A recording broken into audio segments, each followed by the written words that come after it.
Hi, everyone. Thank you so much for joining us. My name is Lucinda Vakura. I'm the Business Development and Marketing Director with the Alford Group. We are so excited you're here. We're excited for our panel discussion called Find Your Path to a More Inclusive Workplace Culture. We're thrilled to co-host this event with AFP Mid-Hudson Valley Chapter, and Brenda Asare is going to moderate today's event. Before I turn this over to Mary from AFP, I want to tell you a little bit about the Alford Group and just go through a few webinar housekeeping items.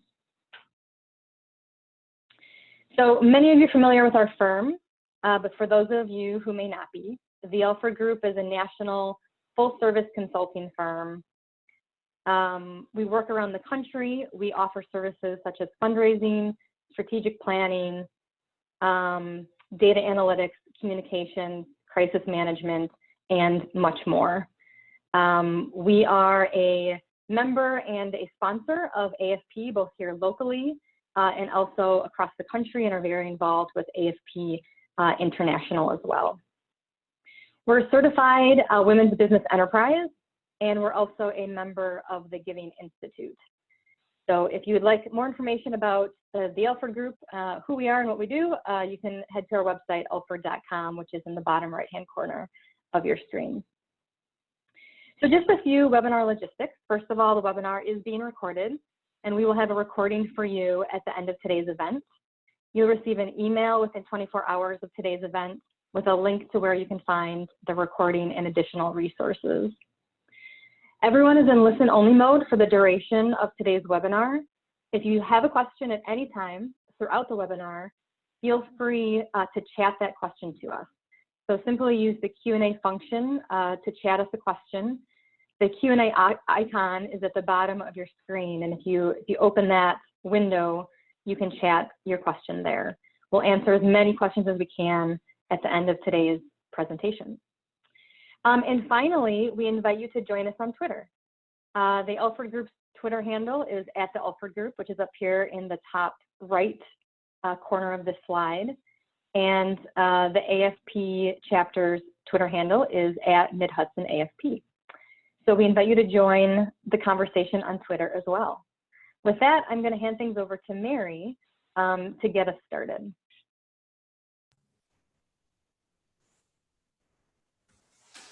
Hi, everybody.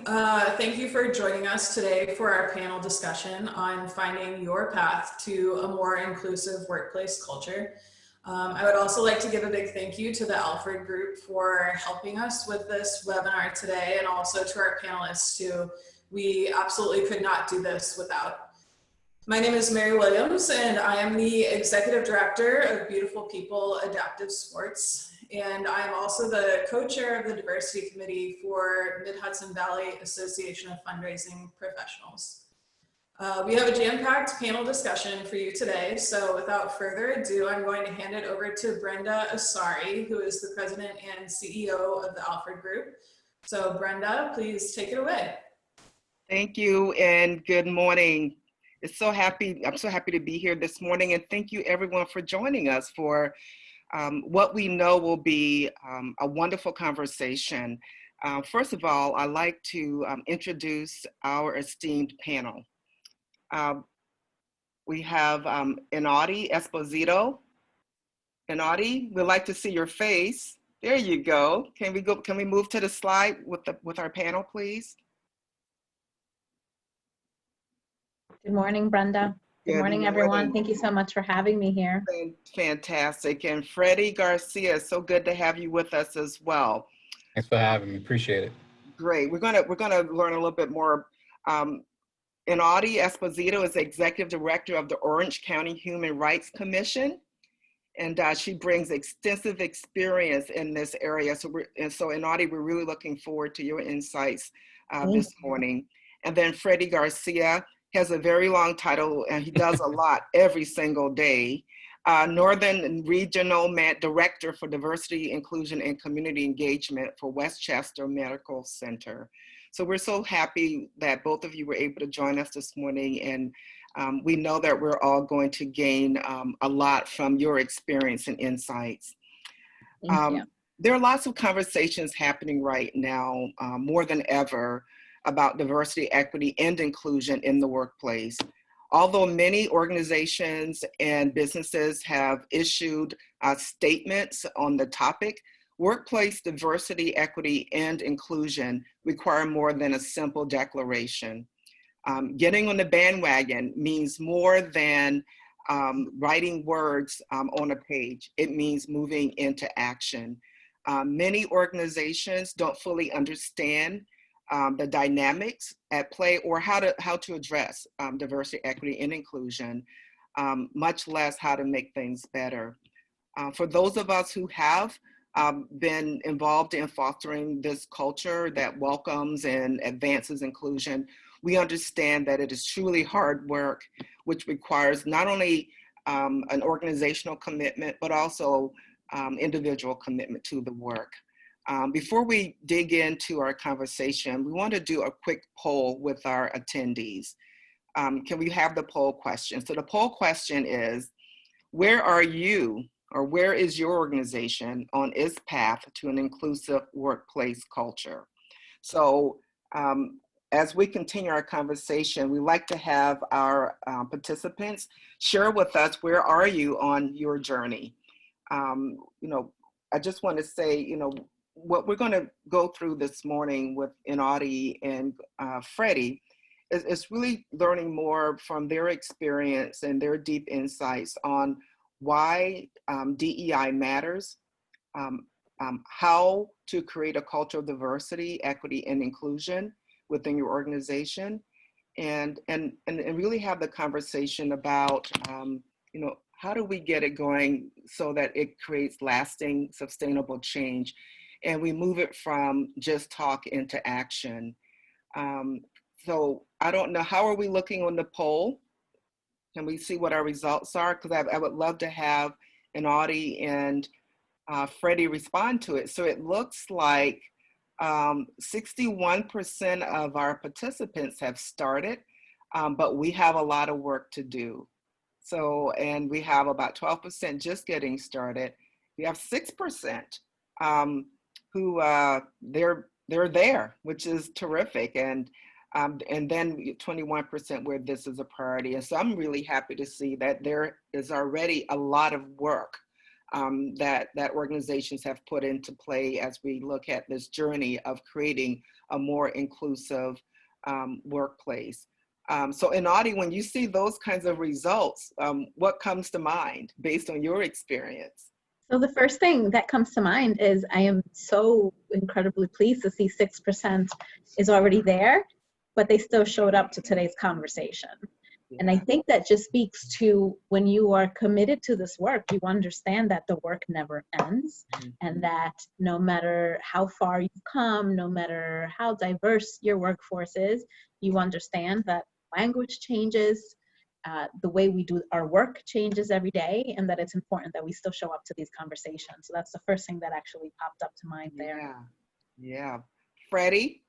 No, yeah, I think that's a great point. I also, doing this for a number of years, I always feel like, I'm headed towards that direction, just haven't gotten there yet. And I think, part of the conversation is also, kind of a mental progress in terms of, you've done a lot. And I think if you look at, what you've done, sometimes you realize, maybe we are making some progress, right? So it's kind of stepping out of that bubble, looking from the outside in, and you realize, movement is a good thing. So yeah, one of the things that I have found in doing the work here at the Alford group, as well as work with our clients, oftentimes we have to step back a little and just look at language. And Audie talked about language.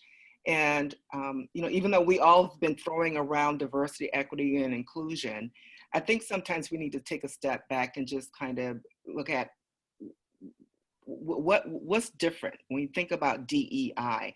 What's diversity as compared to equity, as compared to inclusion? So why don't we kind of spend a little bit of time kind of unpacking that, and then going into a question of what does an inclusive workplace mean to each of you. But let's kind of deal with language first to kind of set kind of a level playing field for all of our attendees this morning. Absolutely. So first, I just want to, so that everyone, all the participants that are present today know that my name is Inaudy. Think of the belly button and Audi, and that'll help. Thank you. You're very welcome. I know it's a different one. So the way I like to see and remind myself and others the difference between the language and what they mean is diversity is what you have, inclusion is what you do with it. And equity, in essence, is how do we get there for everyone, right?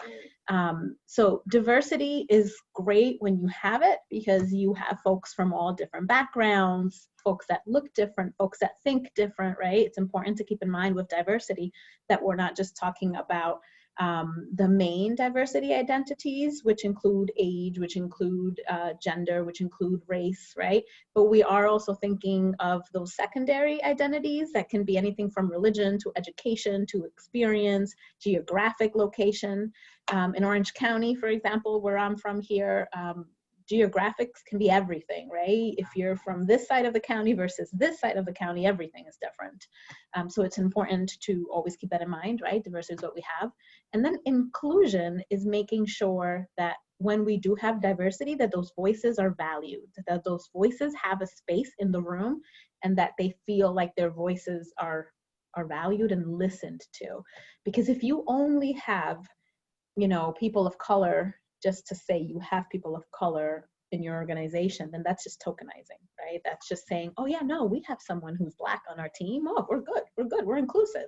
When in essence, you may have diversity on some level, but if their voice isn't heard or included or encouraged, then you're not really inclusive. And then when it comes to the equity piece, there's a difference between equity and equality. That's really important to keep in mind, right?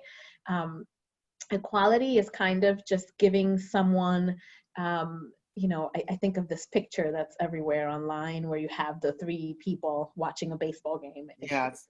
Right at a stadium, and you add, you know, the box to make sure that the little boy, I think it's a little boy that's sitting down, standing, he can't see.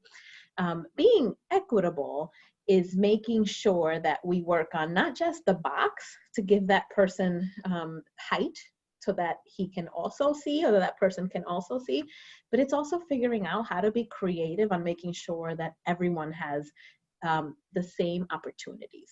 Understanding that everybody has the different challenges, right? And even if we're giving them the same opportunities, that they're not going to come to where we're at on the same path. That's the difference between equity and equality. Great. Freddie, anything to add to that? Sure. I mean, I think Inaudy said it perfectly. You know, I think, you know, those are the 3 things we definitely want to keep in mind. You know, one of the pieces that I like to add in there is also accountability, because I think it all ties in together. So, you know, one can't survive without the other. I think it's you know, there's a progression, certainly, you know, in terms of, you know, where do I step in the DEI model? And I think that's usually a question that we get. But I think if you're doing it, if it's coming from a good place and you're doing it in a way that, again, you know, includes not only leadership, but, you know, the staff and the employees, you know, accountability is a big piece, because over time, what you'll see is that, yes, initiatives work. Yes, we can recruit. Yes. Right. But if certain areas of an organization aren't a part of that conversation, aren't measuring each other along the way, you lose that confidence and you lose people, even though you're trying to do the best you can. So I think accountability ties it all together. And we'll talk a little bit more about that, but, you know, because that entails everything from statistics to just listening, you know, et cetera. So, you know, I don't want to get into it too much. And then the last thing I'll say too is to the reference that Naudi mentioned about the baseball game and everything. So again, just to kind of paint the picture, you have a gate, 3 people, different heights, right? And you give them different amount of boxes, which again, it's equitable, right? So one person might need no boxes. They're tall enough to see over the fence. One person might need 2 boxes and another might need 3. Ultimately, you know, a word that we want to get to is inclusive excellence, which is what if we didn't have a gate or maybe a see-through gate, right? And everyone can see it at their level, right? So I think over time, that's where we want to get to, is where we don't have to give people boxes so they can achieve what they need to achieve. It's so that they can achieve it as they are and who they are, right? So I think that's, kind of a perspective that I always keep in mind as I go through my work. Wow, that's really interesting about this inclusive access. So you think about culture, and culture really is how we do things. And so we're here this morning talking about, finding your path to an inclusive workplace. Talk about what does that mean to you when you think about creating this inclusive work culture? Because we talked about accountability, but what does that mean to you? And I know you both come from a diverse background, dealing with diversity, equity, and inclusion at different levels and at high levels and at deep levels. So Inaudy, I would love for you to, what does it mean to you when you think about creating this kind of culture? What does that look like? So I think it looks like, ideally where every single individual, regardless of their background or identities that they bring to the table, feels like they can be their whole selves fully at work, right? I love talking about how to get into the groove, I like to hear music. To get really, really into the groove, I like to hear merengue, bachata, I like my reggaeton in there, I need to really focus. But if I don't feel comfortable playing that music, because I'm worried or concerned that my colleagues are going to be critical of my music or give me, looks, or if that culture isn't inclusive or welcoming, right? I'm not going to play that music. I'm going to play WHUD and assume that that's what everybody likes because that's what they tell us that we listen to at work. And that's not what works for me, which means I'm not giving you 100%. So the culture is something that's cultivated in every moment throughout everything we do, from leadership down, right? So literally from all the way at the top, board of directors, down to the line staff. And it's something that, has to be worked on regularly. It's something that takes a lot of work. And I know that we keep saying this word work, but it's work, right? We have to go to trainings, conversations need to be encouraged. We need to start learning how to be uncomfortable and be okay with being uncomfortable, but taking that next step to why am I uncomfortable, challenging ourselves individually and then as a group so that we can go to the accountability Freddie was talking about. But that's to me what the work culture, an inclusive work culture, it's where people can be who they are. And it won't always be easy, right? Because we're still individuals, we're still humans, and we still have our thoughts and our own biases, which we can talk about. But I want people to understand that everyone around, right, should feel like they're respected and welcomed and not just tolerated. Yes, wow. Freddie, what does it mean to you? Yeah, no, again, going after Inaudy is tough because she says all the right things. I have it easy, Freddie. She comes to me first. No, that's good. Keep it that way. So, I think, for me, part of it too is, if DEI looks like kind of initiative in a training program, I think that's great, but it's really not the essence of an inclusive culture. It's how we walk in our hallways, how we talk to each other, how we engage with each other, how we transparent about decisions we make. I think those things, in the totality is what makes an inclusive culture. Culture is a word that gets used. I mean, it's in people's mission statements, it's on the front of people's websites. Yeah. Culture, again, it's, when we just talk about culture itself, culture is who we are. Mm-hmm. Inclusive is just saying we're gonna kind of put a lens of diversity, equity, and inclusion into it to allow us to be better, right? To allow us to grow as individuals and as an organization. So I think, many of the culture, many organizations that I'm a part of, where I'm on boards, committees, where I work, the culture is there, right? But what's missing is we're not looking at things in an equitable manner sometimes, right? And that's the integration of what makes an inclusive culture, right? It's doing the good things. It's saying good morning. It's shaking hands. It's, hey, you want to go out and grab some coffee? Hey, I'm going to lunch, and that creates a culture. But what happens is when we're not looking at it from a DEI perspective, we're probably just asking the same people, or we're Yeah. probably just, you know, doing it just with our own little teams, or people who look like me, or et cetera, et cetera. So it's kind of broadening that, so to include everybody at an organizational level. Yeah. It's been interesting over the past number of weeks. I'm on a couple of boards, and whenever this topic comes up in terms of DEI, and typically I'm either, you know, the only person on the board or one of two, and everything gets dead quiet.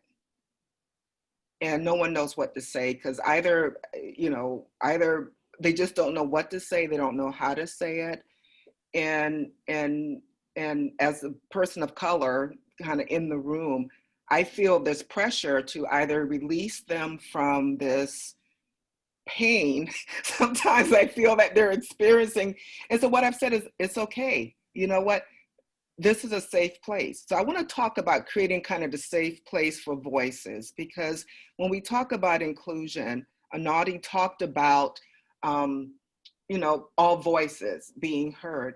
Well, if you're not accustomed to your voice being heard, and now all of a sudden this world is opened to saying, we want to hear from you, that's a tension point. Right. So how do we create a safe place for those voices to come out, and also a safe place for people who maybe don't look like the voices, who don't look like the three of us on the phone, to be able to feel this is a safe place without judgment to have the conversation. Because I think that's part of the hardest work. When you talk about the work, that's the hardest work, is the real talk.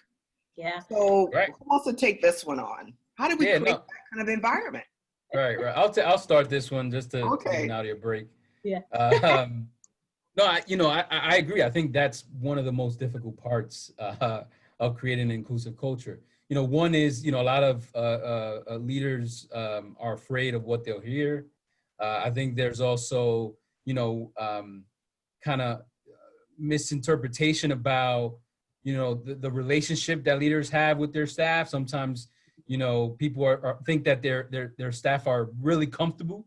So sometimes they approach it on a one-on-one basis, or, hey, let's gather all the people of color and just ask them. And that sometimes is not the right way. Have them speak for the entire people of color. Right, exactly, right. And that just kind of sinks you quicker than you think. You know, for me, I think there's levels to this, right? So I think there's, you know, first of all, I think there's a, you know, kind of level one where you have to make people aware of what you're trying to understand, right? And what is it that you're dealing with? I think that sets the tone first off, right? It's not just opening Freddie's door and saying, hey, good morning. Hey, Freddie, can I ask you, right? Because maybe I don't want to talk about this. Maybe my experience isn't good enough and you're my boss and I don't want to say, you know what I mean? So there's a lot there. Secondly, I think sometimes from a, you know, anonymous survey perspective can be very helpful too. So, you know, doing, you know, kind of cultural surveys at an organization where you send it out, you get results, you look at that kind of gives you the basis at least to start the conversation, right? So we notice something isn't going well here, then we can kind of say, all right, we're going to have a session about this, you know, and kind of unpack it a little bit. The third thing is having more opportunities for dialogue, not when just the negative things happen, right? So now, because of the social unrest that's happening all over the country, people want to have this conversation. But what about every other time? You know what I mean? So I think, you know, in those three kind of scenarios, I think you have to progress to having these conversations. You know, for me personally, you know, about your example, Brenda, on the boardroom, you know, I am lucky enough where I am, in many cases, the only person of color. But I also do this as my job. Right. So for me to talk about it is a lot easier because I do this work. Right. For some people who don't do this work, they don't want to say anything. Right. Or their experiences don't match maybe that of the folks around the table. So again, I think as individuals, as leaders, you know, as neighbors, colleagues, you know, we have to be aware of that as well. Not every person of color is able, willing, wants to have this conversation. And we have to, right, and we got to position that in that way. We can't just say, because you're this, you know, you're going to enlighten us. You know? Right. So that's certainly, you know, I think those three things are certainly a way to, you know, kind of start the conversation. That's great. Yeah. So it's funny you say that, Freddie, because it's a perfect segue into I want to share a story. A couple of years ago, I went to a training in Baltimore. It was a 4-day training, which was awesome, right? I got to visit Baltimore, I got to go and, you know, a little road trip, which I enjoy. And it was on diversity and inclusion. And I'll never forget, I went with my notepad ready, my laptop, opened it up. I'm ready to take notes because this is a national diversity and inclusion conference. I am ready for the answers. I want to know step 1 through step 20, how to become diverse and inclusive. What are all the answers? And after day 2, where I have not gotten my answers and I have not received any lists and check boxes, things to check off, I raise my hand and I'm like, when are we going to get to, like, you know, the meat and the potatoes? When are we going to get to the answers of how to become inclusive? Because up until that moment, all we had done was share stories. All we did was exercise after exercise, some of them really painful. Some of them, you know, there were tears. A lot of them, there were tears. Because it was all about sharing stories. And when I answered that, the facilitator just laughed. She's like, there's always one of you, right? There's always one of you looking for the answers. And what she said is the answer is building relationships. And I'm like, lady, I came all the way from New York. You know, my boss is going to want me to have answers. What do you mean building relationships? And in the end, that's what we're talking about. We're talking about, you know, Freddie talked about good morning. Freddie talked about having a cup of coffee, having lunch. I think organizations forget the importance of that. And I think organizations, and I can speak on a personal experience because I've had positions where I'm managing people, we focus so much on the bottom line that we forget to motivate employees to just want to work for us, right? We forget to motivate employees to want to work with their colleagues because it's what we need, right? Happy employees give us better results, you know?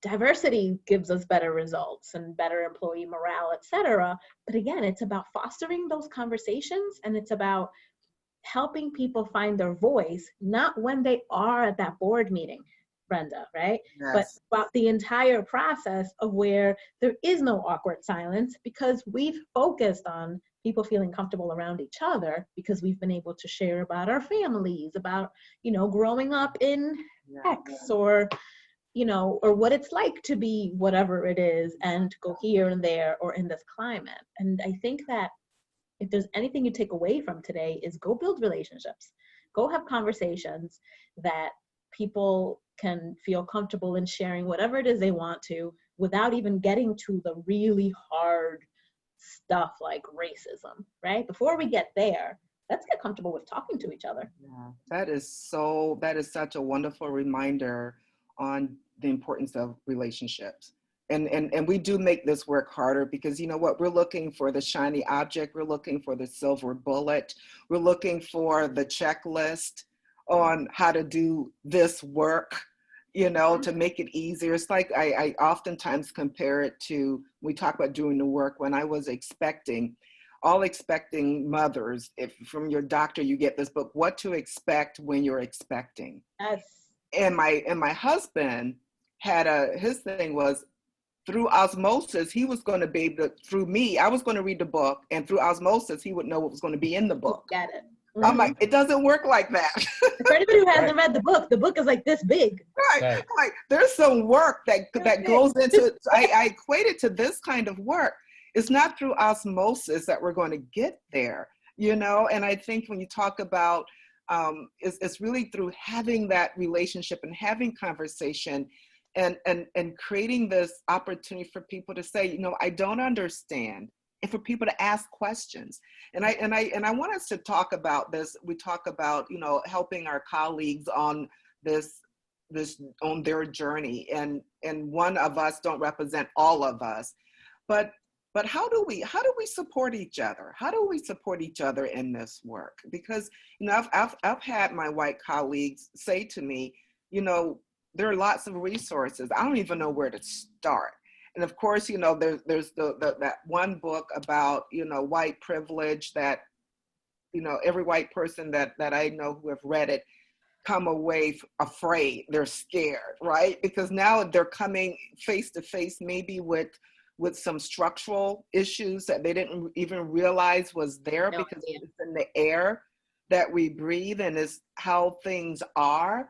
So how do we help each other on this path? If you're at the beginning, you know, we noticed from the survey that we had, you know, a percentage of people who are just at the beginning, and then, you know, some folks way down the road, and then some folks who are there.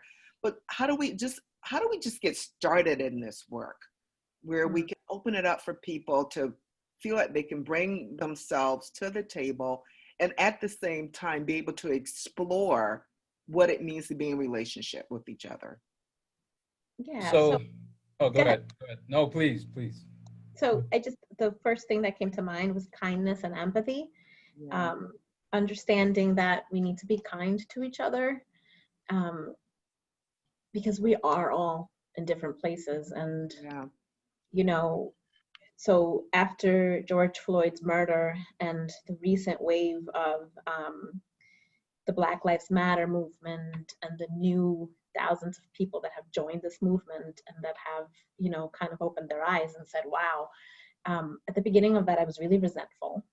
I was angry. Like, we've been saying this for how many decades? Not just like the 6 years or 7 years since the beginning of this Black Lives Matter movement with a hashtag. No, like the people that came before me, right? And I sat in that. I sat in those feelings, and then I dealt with it with my therapist, which was great. But then I reminded myself to be kind and to be patient and understand that, you know what, welcome, about time, right? I'm not mad at you. I'm glad you've joined us. Now let's go recruit some more Now people. you have an ally, right? We have allies in this work. And that's exactly right. So being kind, understanding that everybody's on a different level.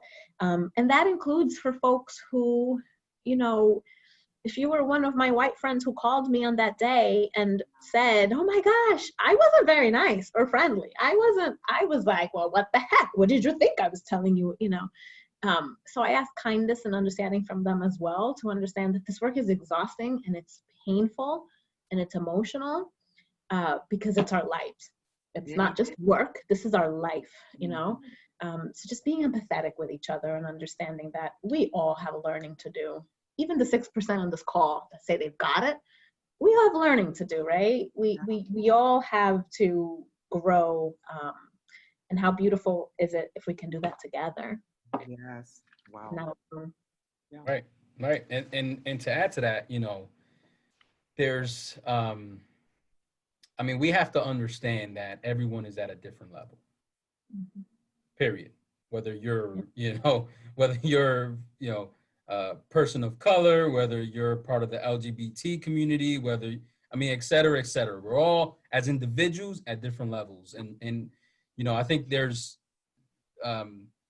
some great opportunity to understanding what level you're in, right? So I think assessment of yourself is key, whether you think you got it or don't. So, you know, because again, it'll open your eyes as to, oh, I might be at this level, but, you know, I now understand the previous two levels, you know, and now I can help those people in those levels kind of get to where I'm at or further, right? So I think there's a blessing in that.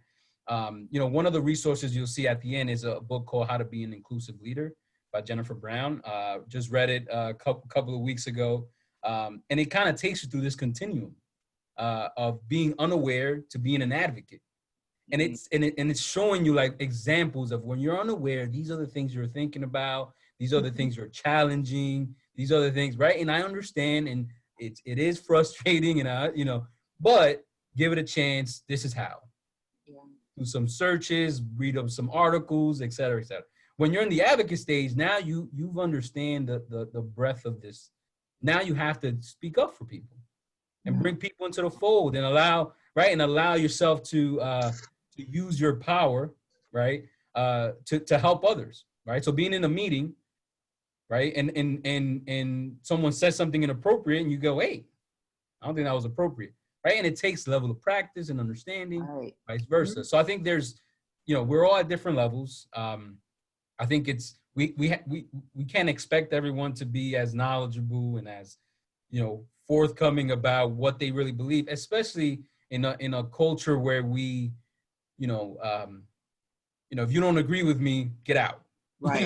That's kind of like the mentality always. Yeah. And it can't be at all times. I think if you're racism, there's an issue. But if you're, not understanding where we are, what you're talking about, and you're asking the questions, that's an opportunity. I always say there's 25% of people who don't agree at all. You ain't going to change their minds at all. There's 25 people who agree.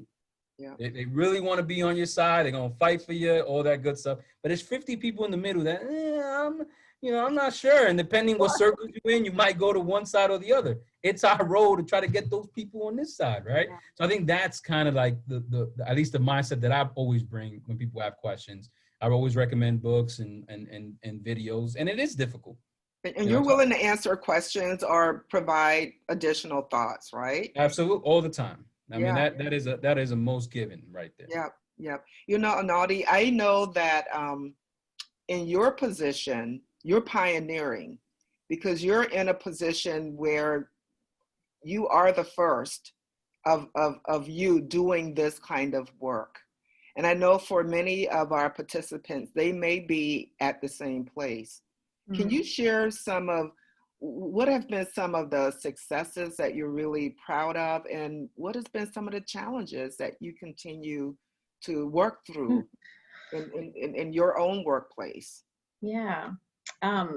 So the successes I see every single time I finish a session where I'm doing a training or a workshop, and especially with young people, young women, it's where I've found my most, heartwarming successes. I've gotten emails, I've gotten random Facebook messages, which are then like, how did you find me, right? But that's not hard. Where they didn't say anything in person, but later on, they sent me a message saying, wow, thank you. And I don't know what I said that resonated, but I will tell you that each and every single time it's a woman of color.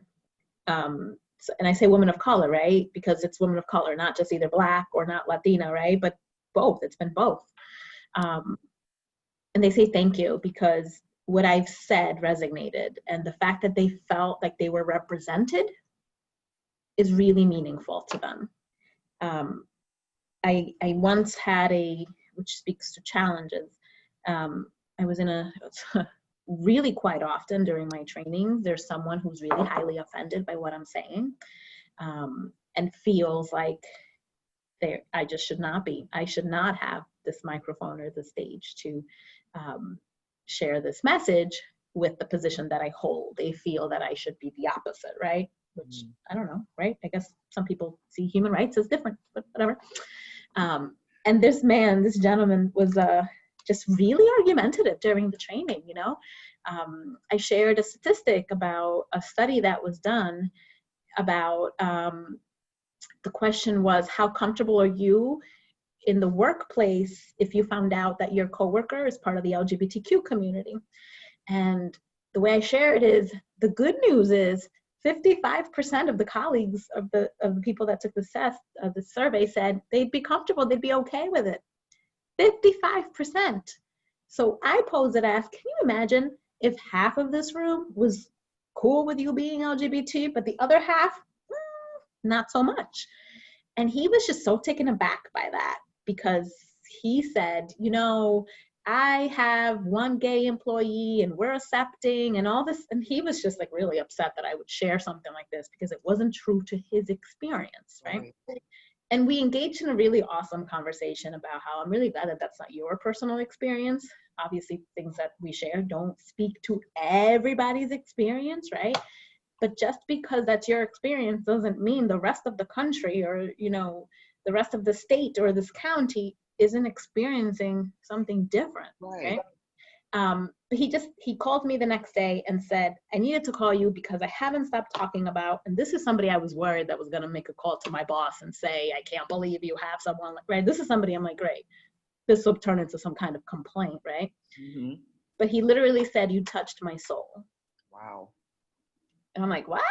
And he's like, I have just never sat in a room where someone challenged me in such a way where it was just a conversation and like, but let me give you my experience, because in the end, it's all about, I need people to understand your experience is different from mine. That's it. We are talking about two different experiences, and I'm just asking for people to have an open mind and an open heart to understanding that. So I would say those are some of the challenges. Some of them get really bad, but you know, we can save it for another hour. Freddie, you've been doing this for the medical center for what 3 years you've been there, and I know you've done this work in other places. I mean, how are you moving your workplace into a more inclusive environment? Because you're moving a lot of people, Right. trying to get them aligned here. Right. So so it's been here a year and a half, and I work particularly with one of the hospitals, Health Alliance hospital, part of the network. So we have about 1,300 employees, and it's certainly, you know, when you look at it from that perspective, it could be overwhelming. You go, how am I going to reach so many people? So Right. there are a couple of steps here in terms of, you know, how I think works, right? And again, I'm only a year and a half, so I would be in the beginning stages of this as well. So one is you got to educate leadership, right? To understand what is it that you want them to support, right? So is educating them on, you know, kind of what we did today. What is inclusive culture? What, you know, DEI, accountability, kind of what does that kind of feel like? That also includes if you have like a diversity council or, you know, kind of group. If you don't, that's my second step. You got to create a group of champions at an organization this size, because Freddie is only one person. I can only be in certain places at once. I can't clone myself. I wish I could. Nah, I probably don't. But again, I can only do it piece by piece. So you got to have that kind of nucleus of people, not only that would be champions for you, but can help you brainstorm out loud and kind of think things through. So that's helpful. You know, I also, you know, in terms of messaging and, you know, awareness, trainings, I mean, all these things now then can kind of get formed. And that's how then your employees start to see like, okay, this is kind of front and center. Oh, the executive director kind of posted it. Oh, it's talking about it. So I think it's important. Oh, there's an opportunity to go to training. Oh, I could take that during my lunch hour. And that's, you know, the way you start to mobilize. Now, for an organization this size, that takes time. Yeah. Right. I can't reach every single individual. I wish I could just, you know, appear to the, you know, during their lunch and sit down. Hey, can you come to training? Right. So I have to be very strategic about who should I be reaching out to first and why. You know, our frontline staff, our nurses, our doctors who, you know, deal with our patients on a regular basis. Right. So it's strategically in that way. But the message is to everyone, and the message is for everyone to get involved. You know, there's also, you know, part of that is listening, which we talked a little bit about, creating platforms for people to tell you what's their best way. Some people aren't comfortable going to a training, but if you send them, you know, some online self-guided, you know, training, they might do that and learn from it and then circle back with you like, hey, I have questions about number 5. I got this one wrong and I don't know how or why. And, you know, so there's an opportunity there. And then create, you know, goals and ways to measure them, right? So, you know, we want to make sure that at the end of the day, every manager, every individual is looking at diversity from a, not only from, you know, from a heart place, like, oh, it's the right thing to do, but we also want to think about it from an organizational, strategic perspective as well. So tying those two things together, again, creating goals and then measuring them on a regular basis. So what are some of the goals? Because I think that's one thing that our participants would benefit from hearing about is what are the goals? What are some of the goals that you both have set for your organizations to measure or see as indicators that we are moving the needle, we are making progress? Can you both share what are the indicators? What are the goals? Just some examples. Sure. Yeah. So just quick ones, right? So recruitment retention numbers, right? So who's coming in, who's leaving, why, and you can break those down by position, demographics, etc. So I think that's key. It could be goals of promotion, who you're promoting and why, and interview tactics. So I was having a conversation with someone the other day. So creating, a lot of times managers have the sole power to hire whoever they want, right? They get a list, Right. They look at interviews, right? But maybe you create some buffers of a committee kind of review and some checklists of D&I questions and things to look for, where your pipeline's coming from. So those are, again, those are big kind of goals. And I'm not saying you're going to leave this webinar and tomorrow implement ways to recruit better, right? But it's a way to kind of transition to that. Another piece of it is, what managers or what leadership staff has, kind of listening sessions or discussions, and how often, that's another, I think, kind of low hanging fruit you can do, right? Your CEO shouldn't be the only one. Right.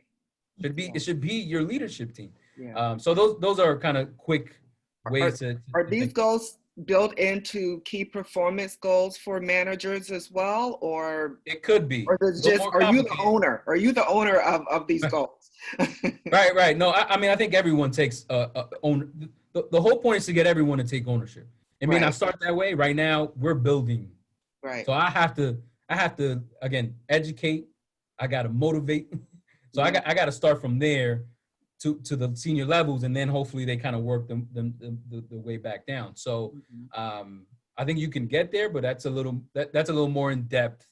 You want expertise around that. I don't even think I'm the expert in that, right? So you want to dive into that with the right sort of lenses before. Okay. Yeah. And you can also include goals around trainings, right? And conferences and what you're exposing your staff to, right? Sometimes that feels a little easier. So everybody's organization is different, right? Some people on the call may not have organizations as big as Freddie's, which is 1,300. What if you have a group of 20 people or even 10 people, right? So like, what do we do?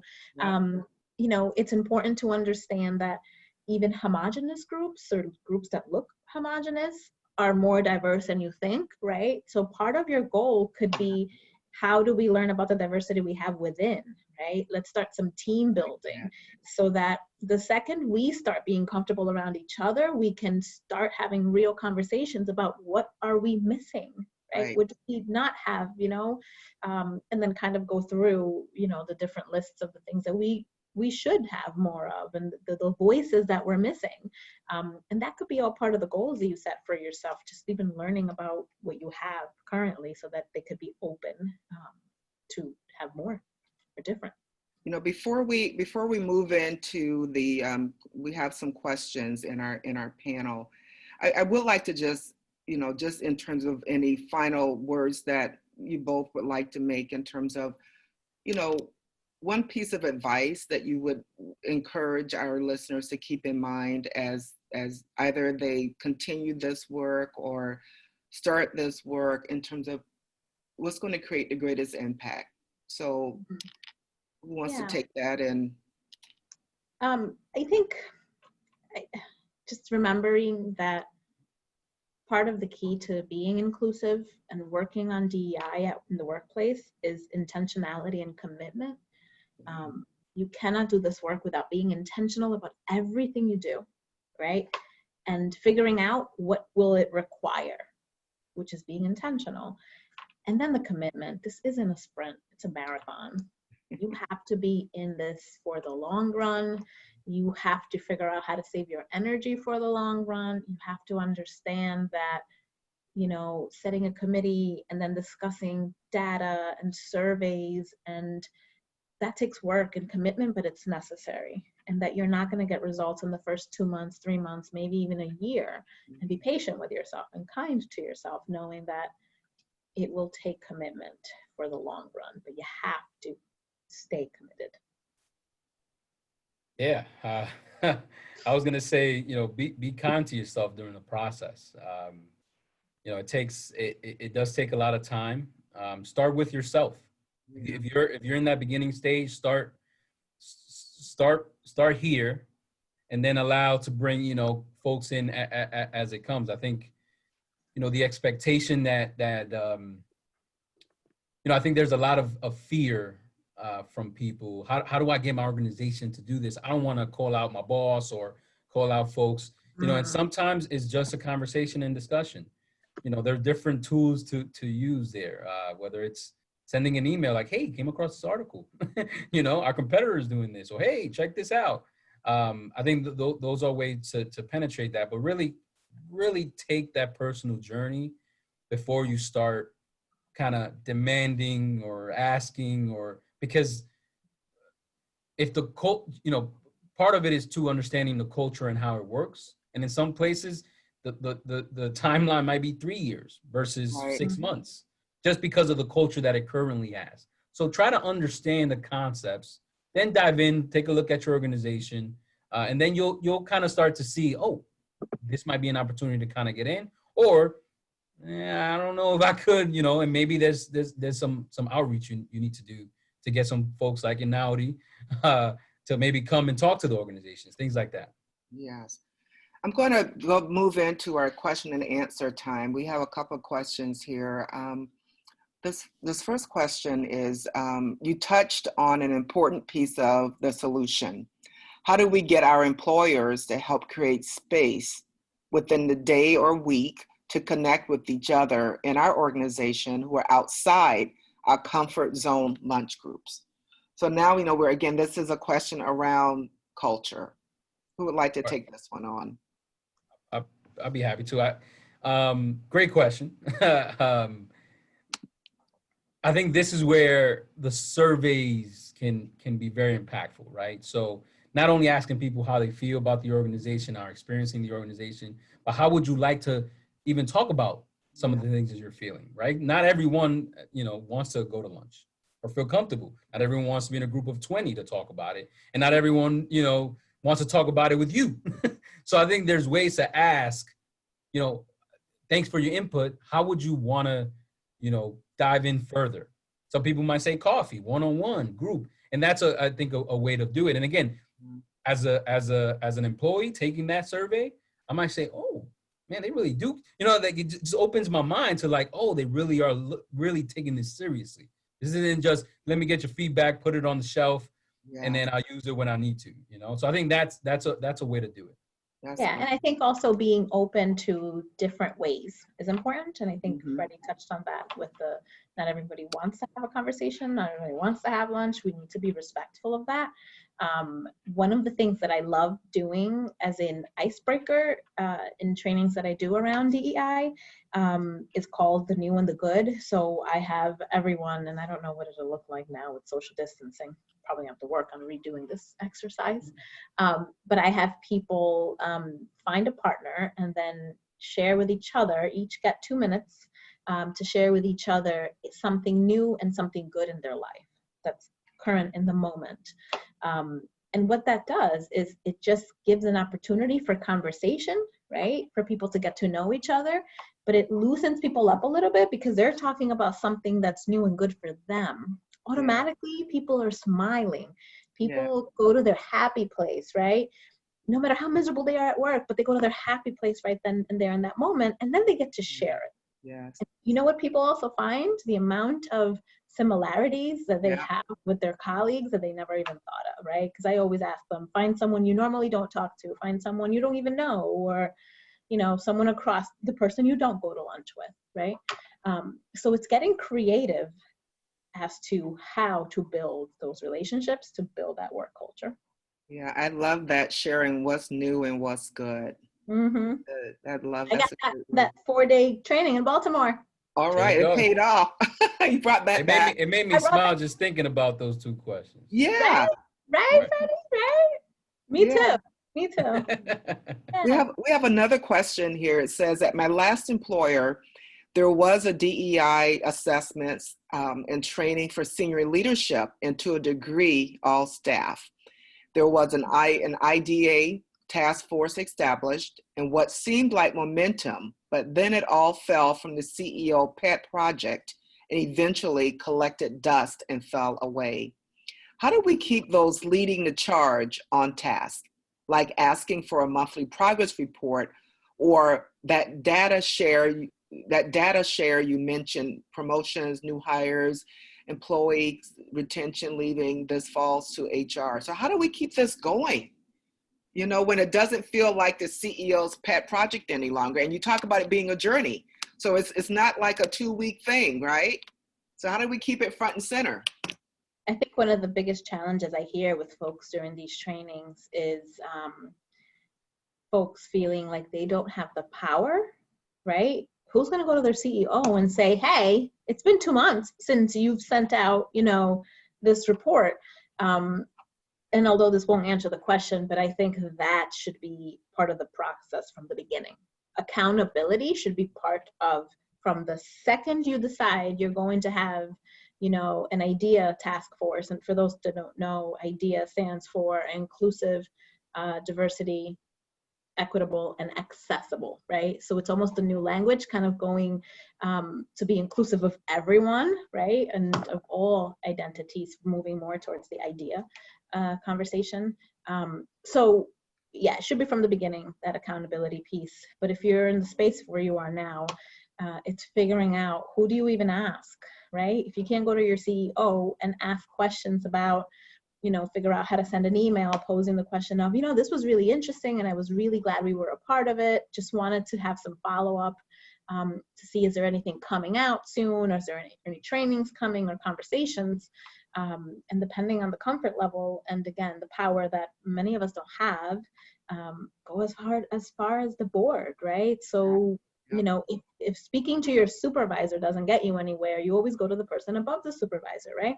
Giving them the professional courtesy of including them in the conversation, or at least going to them first. But if that doesn't work out, then, you know, if it's something this important and they said they were committed, then there should be space for that type of accountability, even though should is the ideal. We all know that's not as easy to be done.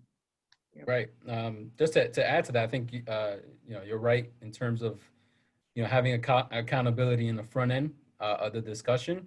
You know, those are questions we certainly need to ask. You know, also, you know, I've throughout my, you know, number of years working on DEI, I get the question like, do you need a diversity position, you know, a chief diversity officer, you know, and there's a camp that says no, because everybody should be doing diversity. There's a camp that says yes, because you need somebody kind of pushing as you go. And I think both cases can be made, one or the other. But I think if it's not if it's coming from the CEO themselves, I think there's certainly some precedent there that can take place. Now, you know, you're right. When you don't have a diversity position, it tends to kind of always kind of go back to HR and recruiting and retention. But HR sometimes doesn't do the trainings and HR. So how do you do that? So so my advice is always, you know, to Inaudy's point, you know, you got to find who your allies are up here, and down here. Yes. You got to have these conversations in a way that's productive, efficient, and then find ways to integrate them in your daily, you know, staff meetings, right? So, you know, I may have a staff meeting with my team, and or maybe I'm not even the manager there, but I might say, hey, you know, I was kind of thinking about, you know, some of our clients and et cetera, right? And just pose it that way. And that way, again, it's tying to the business too. You know, and if a manager's smart, they say, oh, that's a good idea. Let me go to my superior and mention that, right? Now we're talking like real life stuff, and at least to them, like, oh, now because it's money driven or it's business driven, now it makes sense to kind of take it up. So I think that's part of the skill, you know, that chief diversity officers, you know, people doing this work tend to have is the practical trainings and how it works and how to get, but also how do you tie it to everyday work? And that's to me, if you can figure that out, you're golden. I think you're absolutely right. Let's go to resources. We're almost out of time, and I know that you both have some wonderful resources that we want to be able to share with our audience. So this first one, I believe, Freddie, these are 2 resources that you're recommending. Right. So the video, great short, I think it's like a 17, 18-minute video Yep. about race in America. So with, obviously the social unrest happening all over the country, Black Lives Matter movement. It just will give you some good kind of Yep. context Yep. around why people are so upset. Yep. So I use this very often to, people like, I'll send this video and they go, oh, wow, I didn't really Right. realize that, right? Yep. So things we don't talk about. It's great. The book itself, How to Be an Inclusive Leader, talks about that continuum I talked about earlier. Going from unaware to advocate, breaks it down. Great book. Anyone can email me if you want to talk about it. Just a easy, good read. All right, Inaudy? Yeah, so I first want to just say that there are a lot of really incredible resources out there for the conversation around diversity and inclusion. I happened to share some of these that I've been talking about on a separate note, and these focus on anti-racism. But it's really important that when you're focusing on inclusion in your work, in your workplace, that you cover all aspects of inclusion, right? That we're talking about gender, that we're talking about, sexual orientation, disabilities, that you're talking about age. So those things are really important. But I did want to share one really excellent link with anti-racism resources, because again, like Freddie said, we're really, the national conversation right now is focused a lot on racial equity, which is such an important conversation that needs to be had. So if you go to this bit.ly, anti-racism resources, you will get 4 pages worth of different books, different articles, different TED Talks, different films. If you're like me, as much as I like reading, I prefer reading romance novels. I don't want to read 400 pages of something really sad and depressing, but I will watch a TED Talk. I will watch videos. I will watch, Netflix has a whole, category right now, which is, I think it's Black Lives Excellence, something like that. So, the 4-page document has some really excellent resources, again, focused on racial equity, but we should be looking at diversity as a whole. I want to thank you both for being with us this morning. Thank you so very much. I just want to say, I saw this great quote, nothing changes if nothing changes. So again, we have an opportunity to take one step and lean into this work and understanding that it truly is a journey. So thank you both again, Inaudy and Freddie, for your time. You were just excellent. I have 2 pages of notes here that I've been taking that I'm going to take back to the Alford group and also sharing with our clients. So Lucinda, any last words? Yeah, just a couple of things to wrap us up. Thank you. I echo Brenda. Really appreciate all of your comments. This is such a great conversation, and I'm sure everyone is taking away ideas and tips to implement in their workplaces. Everyone will get an email later today with a recording to this webinar, so please feel free to share it. I mean, I hope this is a conversation that continues and is for the long haul, as we've talked about. So share it with your colleagues, your board members, your friends, your family. This is a very important and timely conversation. If we didn't have a chance to answer your question today, or if you have questions in the future, I mean, we would love to keep the conversation going. So our contact information is here, both for the Alford Group and for the ASP local chapter. We want to be your thought partner and fellow strategist. So email us with your thoughts, ideas, comments, and questions, and we would love to hear from you.